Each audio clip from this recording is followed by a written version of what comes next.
Renee Dials was there. It's been nearly 2 years since the Deepwater Horizon oil spill threatened to destroy Alabama's coast. The state's lawsuit against BP was already underway when Luther Strange took over as Attorney General. Today, the 17th, I guess it was exactly a year ago. It was ironic.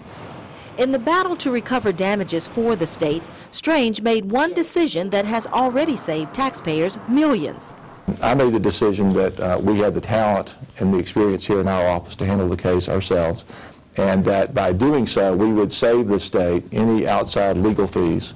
Strange says when the trial begins in Louisiana next month, Alabama and Louisiana will be the only two states suing the oil giant, along with thousands of businesses, individuals, counties, and municipalities. This will be the biggest environmental damages case probably ever tried in the history of the United States. The case itself will be a three-phase trial that will probably last 6 months. The first phase of the trial itself is expected to last 2 to 3 months. What happened in the explosion and who was responsible for that. The second phase will deal with the response. The final phase will focus on where the oil actually went. This month, BP filed a lawsuit against another defendant, Halliburton, claiming gross negligence. With 8 defendants pointing fingers at each other, could that affect Alabama's case? It complicates things. But the AG's lead attorney on the case says it shouldn't interfere with the state's claim. Either way that goes, Alabama should get 100% of its damages.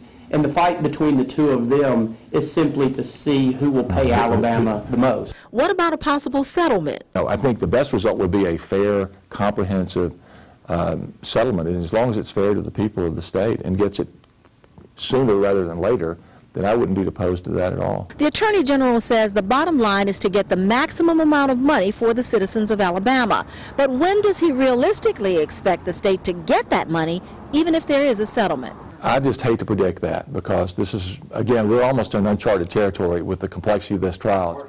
But Strange says the case is moving faster than anyone thought, going from a major oil spill to a courtroom in less than 2 years. In Montgomery, I'm Renee Dials, Fox 10 News. And that trial will begin in New Orleans on February 27th.